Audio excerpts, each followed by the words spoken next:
육체의 욕망은 성령을 거스르고 성령이 바라시는 것은 육체를 거스릅니다. 이 둘이 서로 적대 관계에 있으므로 여러분은 자기가 원하는 일을 할 수 없게 됩니다. 아멘. 육체의 욕망은 성령을 거스르고 성령이 바라시는 것은 육체를 거스릅니다. 이 둘이 서로 적대 관계에 있으므로 여러분은 자기가 원하는 일을 할 수 없게 됩니다. 아멘. 로마서는 바울을 통해서 복음의 정수, 복음이 무엇인지에 대해서 우리에게 정말 은혜롭게 전해주고 있는 말씀이고, 갈라디아서는 이 로마서를 한 번 더 줄여서 아주 핵심을, 복음의 정수에 대해서, 복음이 무엇인지에 대해서 설명해 준 로마서에 쭉 줄여서 엑기스 편이라고 해도 과언이 아닐 만큼 귀한 말씀들이 참 많이 있습니다. 우리가 복음에 대해서 생각하고 우리의 마음에 대해서 생각할 때 오늘 하나님께서 우리에게 도전하시는 말씀 하나가, 우리가 인정하건 인정하지 않건 우리의 모습을 정확하게 보여주는 진단 질문이 된다고 생각이 듭니다. 내 마음이 지금 어디에가 있는가? 내가 있고 싶은 곳 말고 지금 내 마음과 내 영적인 상태가 어디에 있는가 하는 것을 오늘 우리가 함께 읽었던 말씀을 통해서 우리가 알 수 있는 것이죠. 우리가 육체의 소욕, 육체의 욕심, 우리의 자아가 원하는 곳으로 살고 있는가, 아니면 성령께서 우리에게 원하시는 대로 우리가 살고 있는 것인가, 이런 질문을 해보게 됩니다. 세상의 모든 일들을 이분법으로 선과 악이냐 이렇게 다 나눌 수 있다고 생각하지는 않습니다. 모든 일들을 다 이분법으로만 생각해서 적 아니면 친구 이렇게 다 생각할 수는 없겠지만, 그럼에도 불구하고 굉장히 많은 부분들이 선택을 해야 할 때 다른 것을 포기해야 하는 상황들이 있는 거죠. 대부분의 많은 경우에 있어서 우리가 하나를 선택을 하면 다른 일들은 하지 못하는 게 당연한 겁니다. 우리가 여기서 성남으로 나가려고 해도 내가 지하철을 타고 나갈 것인지, 경전철을 타고 나갈 것인지, 아니면 버스를 타고 나갈 것인지 선택해야 하는 것이죠. 선한목자교회까지 갈 때 내가 그곳에 지하철로 탔다가 다시 돌아와서 버스를 타고 이런 일은 없는 겁니다. 그냥 경전철 타고 가서 내릴 거냐, 아니면 버스를 타고 갈 것이냐. 우리가 사랑하는 사람이 생기면 내가 그 사람과 함께 평생을 함께 할 것이냐, 내가 그 사람과 사랑을 하면서 평생 함께 할 것이라고 결정하면서 또 다른 이성을 또 만나면서 내가 이런 관계를 유지할 수는 없는 겁니다. 하나만 선택할 수 있는 것이죠. 그럴 때 우리가 하나를 선택하고 다른 모든 것들을 포기하게 될 때에 생기는 잠재적인 그런 비용을 경제학에서는 기회비용이라고 부릅니다. 우리가 성령의 소욕을 따라서 살 것인가, 성령께서 우리에게 원하시는 대로 살 것인가, 육체가 우리에게 원하는 대로 우리가 따라서 살 것인가를 결정할 때 둘을 걸쳐서 같이 살 수 있는 방법은 없습니다.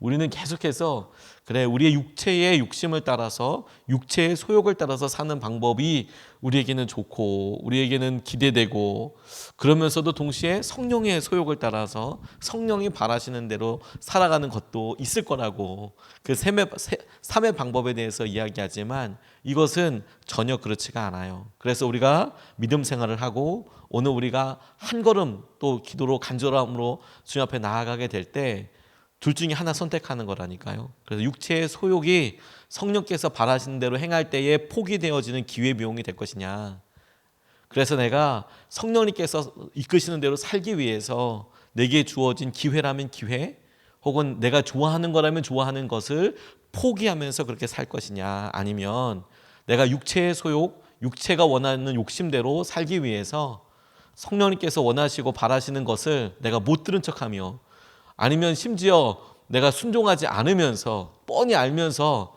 내가 내 육체의 욕심을 이루기 위해서 성령께서 바라시는 것을 기회비용 삼아 모른 척하고 살아갈 것이냐, 두 가지밖에 없다니까요. 오늘 본문 말씀이 우리에게 이것을 통하여 우리에게 생기는 연약함과 방향을 이렇게 두 가지로 질문해 보면서 기도하게 한다고 생각하게 되었습니다. 하나는 성령님께서 바라시는 것에 대해서 우리가 우리 마음에 일어나는 연약함을 통해서 알 수 있겠다라는 생각을 하게 됐습니다. 오늘 본문 말씀에 육체의 욕망은 성령을 거스르고 성령이 바라시는 것은 육체를 거스릅니다 라고 나와 있습니다. 개역 개정판 성경에는 육체의 소욕, 육체가 원하는 것이라고 나와 있는데 이 육체라는 것은 다만 내가 원하는 것을 이야기하는 것이 아니라 우리의 연약하고 우리의 죄된 본성에서 나오는 것이라고 우리가 해석하는 것이 훨씬 문맥상 맞습니다. 우리가 습관적인 죄, 연약함대로 우리가 그것을 원하는 것을 채우기 위해서 살아가는 그런 것을 선택하는 것이 성령께서 우리에게 원하시는 삶과 서로 대치된다, 거스르게 된다는 것이죠. 우리는 좋아하는 것 혹은 우리가 간절히 원하는 것, 익숙한 것을 따라서 사는 것이 재미있고 편안하다고 생각을 합니다. 그냥 좋아하는 것을 하면 평생 재밌을 거야. 그리고 우리 익숙한 것을 하면 평생 바뀌지 않으니까 그게 편안할 거야 라고 생각을 하지만 경험적으로 우리가 잘 알고 있어요. 심지 않으면 거둘 수 있는 것이 전혀 없습니다. 억지로라도 심지 않으면 거둘 수 있는 것이 전혀 없습니다. 그걸 연약하고 그게 한계라고 생각하는 것들을 심고 넘고 흘리고 계속 해야지 무언가가 주님께서 이끌어주시는 것을 보게 되죠. 그냥 좋은 것, 그냥 편안한 것, 거기에서 다 답이 없습니다. 저는 제 삶의 중요한 방향의 전환점 한 번을 선한목적교회에 있을 때 그냥 아주 우연히 하게 된 생각 마음 하나에서 얻게 되었습니다. 오랫동안 사역을 하고 그곳에 있다 보니까 사역도 참 많이 제게 안정이 되고 그 다음에 교제권도 관계도 참 좋고 목사님들이 너무너무 좋았거든요. 담임 목사님도 당시에 너무 좋았고 지금도 뭐 좋으시지만 그 다음에 부목사님들끼리 사이도 사실 다른 교회 분들이 이렇게 이야기를 편하게 하면 많이 놀랄 정도로 상당히 굉장히 좋았습니다. 그리고 같이 일하시는, 같이 동력하시는 우리 권사님, 뭐 장로님들 마음을 다해서 이렇게 섬겨주시고 그러니까 제가 뭐 사역도 안정이 되고 관계도 괜찮고 집도 이제 아이들이 많이 좀 자라서 편안해지고 이렇게 목회하고 이렇게 하면 그냥 쭉 은퇴하겠구나 이런 생각이 들었는데 그게 제 마음속에 굉장히 커다란 울림과 묶임이 되었습니다. 희한하게도 오히려 그렇게 다 모든 일들이 정상적이 되는 것 같고 이렇게 그냥 별 문제 없이 무탈하게 가는구나 라고 생각했는데 정말 이렇게 20년 30년 하다 보면 은퇴하고 이게 내 삶의 전부일까? 이런 고민을 하게 됐어요. 이게 달까? 제가 지금 하고 있는 일이 심지어 목회임에도 불구하고 하고 있는 일을 구체적으로 보니까 설교하고 사람들 만나고 신방하고 그래서 끊임없이 나아가는 데 있어서 내 아내들은 이런 일종의 허무함 이런 건 뭐라고 해야 할까? 그런 질문을 해보게 됐습니다. 그리고 기도하면서 씨름하면서 하나님께서 제게 깨닫게 해주신 것이 무엇이냐면 그때 당시에 제 모습이 어떻게 이루어졌는지에 대해서 알게 해주셨어요. 어려운 말이 아니고 고등학교 때 그냥 어렵고 힘든 상황에서도 어떻게든 해보려고 몸부림쳤더니 20대를 맞게 됐어요. 대학을 들어가게 되고 20대 때도 그냥 주위의 사람들이 이렇게 하는데 끌려가기도 하지만 그래도 어떻게 조금 더 나은 삶을 살아보겠다고 공부하고 군대 가고 뭐 어떻게 노력했더니 20대 후반에 대학원도 가고 진학도 하고 그렇게 됐습니다. 하나님 중간에서 기가 막히게 방법도 방향도 틀어주시고요. 그러다가 30대 맞으면서 결혼도 하고 사역도 시작하고 그렇게 간절한 마음으로 어떻게 하다 보니까 그냥 그 중요한 뭐 목사 안수도 받고 사역지도 변하게 되고 그렇게 행복하게 또 나아갔어요. 그런데 어느 순간인가 그렇게 아주 몸부림치고 간절히 했던 것이 이게 5년 후 10년 후 제 모습이 되더라고요. 그런데 막상 모든 것이 다 편해지고 다 익숙해졌다 할 때 제 마음속에 확 들었던 두려움의 원인은 무엇이었냐면 내가 지금 뭔가 억지로라도 심지 않는다면 이렇게 해서 50을 맞고 이렇게 해서 60일 맞을 때에는 열매가 없겠구나 이런 생각이 들었어요. 힘든 게 당연한 거구나. 무언가 하나님께서 내게 원하시는 것들을 그냥 대충 이렇게 잘하는 수준이 아니라 간절한 마음으로 주님께서 하시는 무언가를 심지 않으면 거둘 것도 없게 되겠구나. 이게 무슨 일을 더 많이 해야 된다는 것이 아니라 내가 심는 삶, 눈물을 흘려도 심지 않으면 거둘 수 있는 것이 없겠구나. 그런 마음이 제게 들었어요. 언제나 소중한 것들은 시간을 요구하지 않습니까? 악기를 잘 치시는 분들 보면 너무 좋고 부럽기도 하면서 저게 저 실력 될 때까지 몇 번 쳐야 하는지 얼마나 열심히 해야 되는지를 알지요. 그냥 어느 날 악보 보고 잘 치는 사람은 없습니다. 한 사람도 없습니다. 어려운 시기를 통과하고 훈련 과정을 겪고 나니까 다른 사람이 들어도 너무 감동된 연주를 할 수 있고 사람들에게 들려줄 수 있을 만큼의 음악이 되는 거거든요. 근데 우리는 그것을 싹 포기하고 그냥 편안하기만 하면 좋기만 하면 된다고 생각하는 그런 경향이 있어요. 성령께서는 바로 우리의 이런 마음에 강력하게 도전하신다는 생각을 하게 됐습니다. 우리가 원하는 것은 다른 사람들이 희생과 배려가 없으면 결코 얻을 수 없는 것들이 거의 다입니다. 그런데 우리 자신이, 우리 육체가 원하는 것은 본능적으로 이기적이고 개인적인 것들이 대부분이에요. 나 자신만을 위해서 살아가려고 하면 그런 모습과 욕심이 다른 사람들의 희생을 자연스럽게 생각하고 그래야만 한다라고 생각을 하고 받아들여요. 하지만 성령님께서는 그 모든 일에 대해서 우리 모두의 기쁨과 행복이 우선이라고 말씀하고 계세요. 그게 우리 마음속에 걸림이 된다는 거예요. 그리고 그런 걸림이 있다면 정말로 저는 잘 가는 거라는 생각을 하게 되었습니다. 내가 내 욕심과 내가 원하는 것을 따라서 그냥 소욕을 따라서 살 것인가, 아니면 내가 원하는 대로 잘 이루어져 있어, 이렇게 잘 갈 거야, 이렇게 평안하게 갈 거야, 이게 위기구나. 이렇게 살다가 이렇게 가다 보면 결국에는 성령께서 원하시는 것, 하나님께서 우리에게 원하시는 일들과는 전혀 상관없는 어떤 모습에 가 있겠구나. 그래서 우리가 억지로라도 의식적으로라도 성령님께서 우리에게 뭘 원하시지? 어떻게 하기를 원하시지? 그렇게 깨어있고 바라보지 않으면, 그리고 우리 삶에서 여러 연약함들을 이렇게 볼 때마다 연약하네? 내가 이런 걸 원하네가 아니라 내가 무엇에 연약하고, 그렇다면 내가 원하는 것은 무엇이고 성령께서 원하시는 것은 무엇일지 이렇게 질문할 수 있겠다라는 거예요. 내가 원하는 것과 주님께서 우리에게 원하시는 것을 둘이 서로에게 있어서 계속해서 거스르게 되니까 우리가 판단하고 기도할 수 있는 중요한 발판으로 삼을 수 있겠다. 그래서 이렇게 구체적으로 결단하고 우리가 오늘 기도할 수 있겠습니다. 내가 원하는 것, 이것이 나의 한계라면 이 한계를 넘어서는 성령님의 인도하심이 있겠더라고요.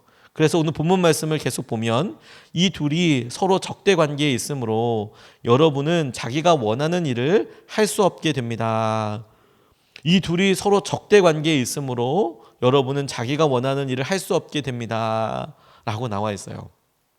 서로를 거스러서 내가 원하는 것과 성령님께서 원하시는 것, 하나님께서 원하시는 것을 우리가 알게 되는 것과 함께 한 번 더 나아가서, 한 걸음 더 나아가서 이 둘이 적대 관계이니까 우리가 결단할 때, 우리가 무언가를 선택할 때 거꾸로 선택하면 되는 거구나. 우리가 원하는 대로 우리 안에 있는 욕심과 거꾸로 우리 육체에 원하는 것, 소욕을 꺾어서 이것을 거꾸로 결정하면, 그러면 성령의 열매대로, 성령께서 원하시는 대로 우리가 나아갈 수 있는 거구나. 우리가 육체가 원하는 것이 결국에는 우리를 묶어두는 한계가 됩니다. 우리가 원했던 것이, 그렇게도 원했던 것이 이루어지면 처음에는 좋은 것 같지만 결국 그 모습을 넘어설 수가 없어요. 이건가? 이것대로 살아가는 건가? 그렇게 간절히 원해서 자녀들이 공부하는 일에 막 몰입을 해서 돈을 투자하고 시간을 투자하고, 그래서 자녀들이 좋은 학교에 가고, 그래서 좋은 직장을 가더라도 나중에 맞게 되는 현실은, 그럼에도 불구하고 이 아들이, 이 딸이 부모에 대해서 어떤 생각을 가지고 있는가, 얼마나 성공했느냐가 아니라 어떤 마음인가, 그래서 어떤 인격적인 존재가 되었는가에 따라서 결정이 되는 것이지, 공부하는 것, 좋은 학교를 가고 좋은 직장을 가는 것으로 다 결정이 되는 것은 아니더라고요. 우리의 마음속에 육체의 욕심과 우리가 원하는 것들이 결국에는 우리가 이런 결과, 이런 좌절, 이런 낙담을 겪게 되는 한계가 돼요. 하나님께서 우리에게 허락하신 가장 놀라운 축복을 누리지 못하는 직접적인 원인이 됩니다. 우리가 육체의 소욕을, 욕심을 발견했을 때 반대로, 반대 정신으로 선택하고 순종할 수 있겠다는 생각이 들었어요. 제가 참 예전에 만나서 참 되게 귀하다라고 생각했던 선교사님들이 계셨는데요. 요즘은 중국 상황이 너무 어려워서 한국에 들어오시게 됐지만 서안이라는 곳 혹은 서북에서 열심히 선교하시던 그런 선교사님들이 계셨습니다. 보통은 중국 선교사님들이 베이징이나 동북 삼성이라고 해서 동쪽에 많이 계시고 거기는 사람들도 많고 물론 공개적으로 선교하고 이러기는 어렵다고 하지만 그래도 어떤 상황과 형편들이 선교하기에 그래도 어느 정도 할 수 있는 것들이 갖춰지게 되는데 이 서북 쪽으로 가면 정말 숨어서 하셔야 돼요. 그리고 거기는 뭐 어떨 때는 유혈 사태가 일어나기도 하고 어려운 일들을 많이 겪습니다. 그러니까 숨어서 어렵게 힘들게 선교를 하시는데 이게 만만치가 않은 겁니다. 공안들도 불을 켜고 살펴보고 전도가 잘 되는 것도 아니고 그러니까 몇 년을 있어도 제자 한 명 얻기가 한 사람의 회심자 얻기가 정말 힘든 그런 상황이거든요. 근데 거기서 어떤 여자 선교사님 한 분이 열심히 선교를 하고 계셨어요.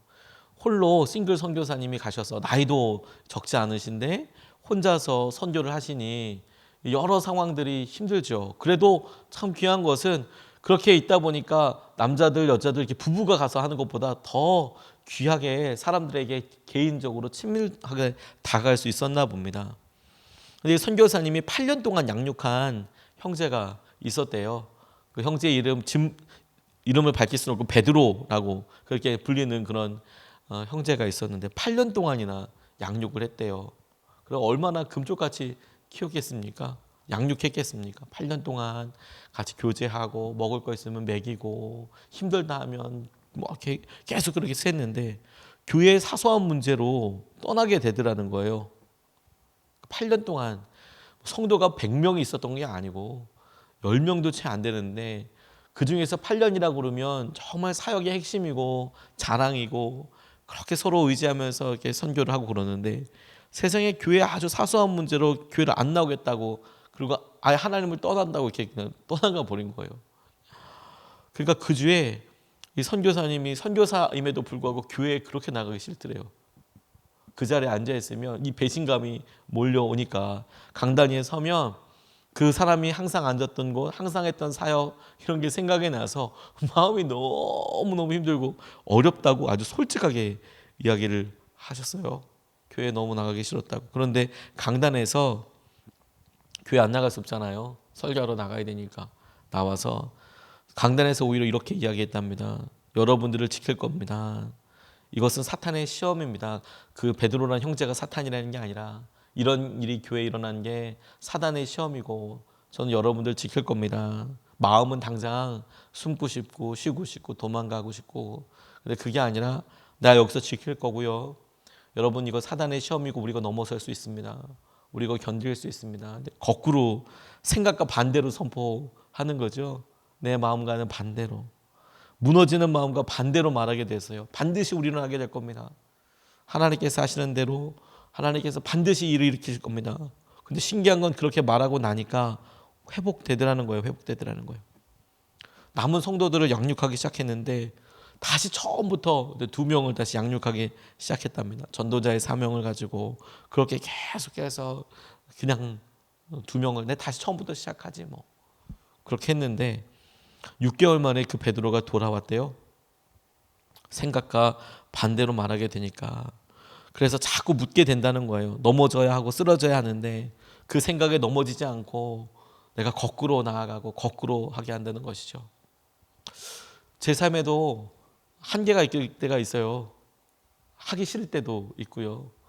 근데 그럴 때 그냥 끌려가는 게 아니라 아니야.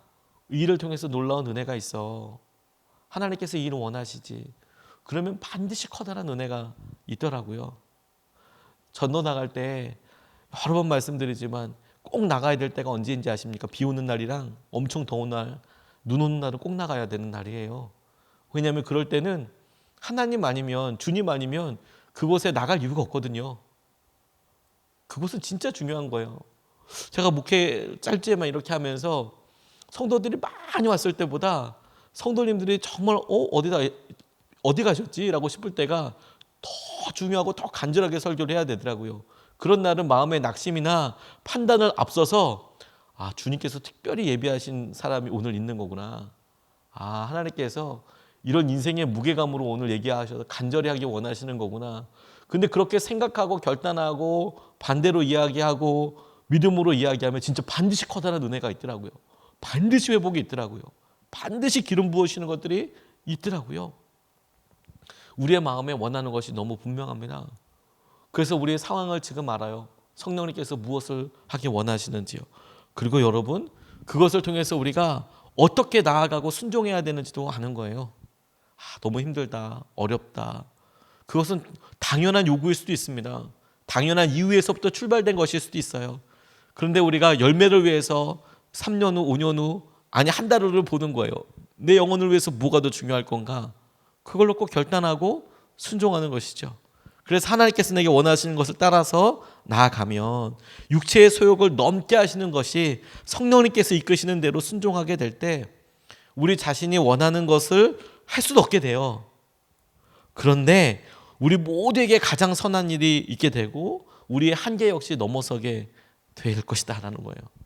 하나님께서 우리에게 이 성령의 은혜대로 도전하여 주실 때에 우리의 마음이 우리의 육체가 원하는 소욕대로 욕심대로 살지 않고 성령님께서 바라시는 것대로 순종하게 되는 것을 성령 충만이라고 그래요. 성령님께서 우리를 이끌어 가실 때, 그리고 그럴 때에 우리의 한계를 넘어서게 되고 한 번도 경험해 보지 못했던 주님의 은혜를 누리게 될 것입니다. 오늘도 그 은혜가 저와 여러분들에게 함께 하시기를 주님의 이름으로 축복합니다. 오늘 두 가지 말씀을 같이 나눴습니다. 첫 번째는 성령님께서 우리에게 바라시는 것대로 살아가기 위해서 우리가 영적으로 깨어 있으면 좋겠습니다. 우리가 원하는 대로 우리의 육체의 욕심, 소욕대로 살아가는 것을 통해서 당연한 이 본능적인 것에 불편함이 있다면 우리가 씨앗을 심듯이 성령님께서 바라보시는 것에 눈을 돌려야 한다. 두 번째, 우리가 원하는 것, 우리 육체가 소욕하는 것에 따라서 우리 한계가 우리의 행복이 이런 일들로 행복을 결정하게 된다면 이만큼밖에 행복할 수 없겠지만 성령님께서 그거 넘게 하여 주시거든요. 그것을 넘어가게 될 때, 반대 정신으로 순종하게 될 때 우리가 생각하지도 못했던 큰 은혜가 있게 될 것입니다. 이것을 가지고 두 번 나눠서 같이 기도하겠습니다. 첫 번째 기도는